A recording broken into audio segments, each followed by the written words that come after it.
Well, hey everybody, this is Kev Bo Jones with another episode of the wonderful world of baseball cards. Today I wanted to show you a few of the cards that I picked up from a local card shop here in Albuquerque.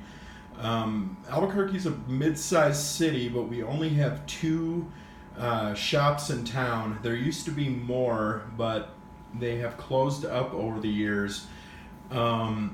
And I go to the one that's on the east side. It's a great little store. The owner rotates a lot of inventory in and out. He carries new stuff, carries some vintage. And I'm always, of course, more interested in the vintage stuff.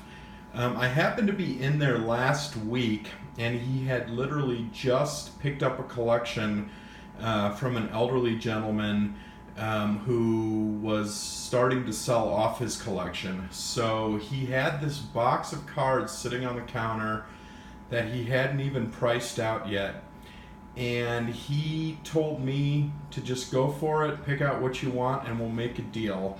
So this is what I picked up. So we've got a nice 1972 Reggie Jackson here, in action card. I don't know if I've ever seen this one before.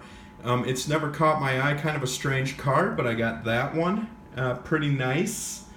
Picked up this 75 Steve Carlton. I've never really been a fan of Steve Carlton, but I don't know. I just thought this card looked really nice and was in pretty good shape. So I thought I'd get that one. I grabbed a 1976 Topps Robin Yount. That's his second year card.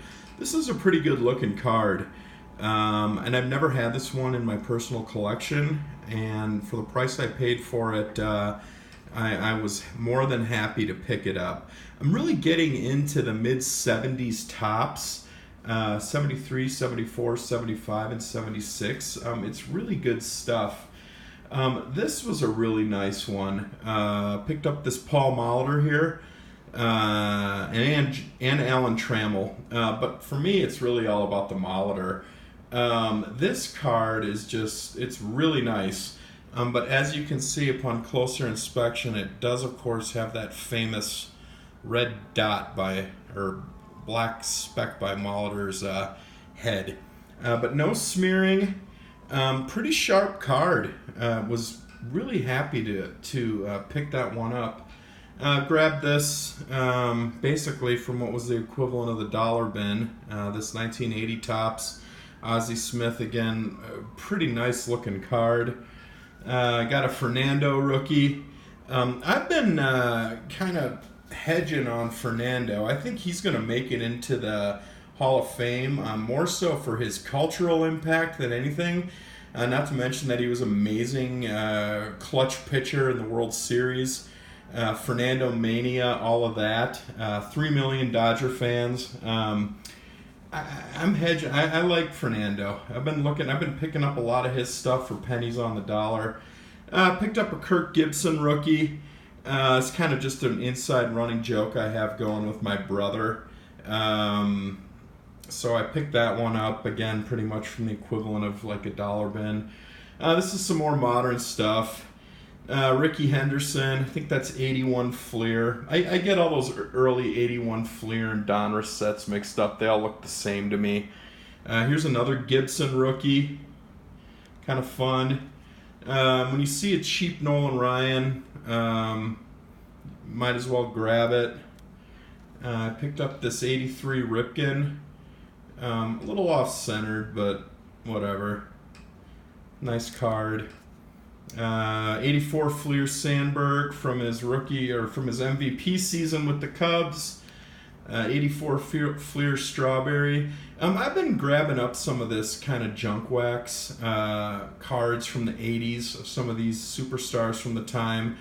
I feel like the demand is starting to go up for some of these mid-80s players as Gen Xers like myself are kind of reaching their peak earning years and getting into the hobby again. I just hope that they don't destroy it like they did the first time around, with just the companies beginning to overproduce, prices getting driven up, stuff like that.